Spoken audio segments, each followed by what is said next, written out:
issued a severe thunderstorm warning for west central Caldwell County, southeastern Hays County, north central Guadalupe County, east central Comal County, until 4:45 p.m. Central Daylight Time.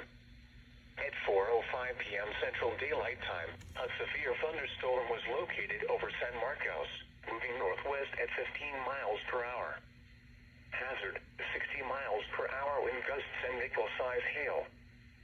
Source, radar indicated.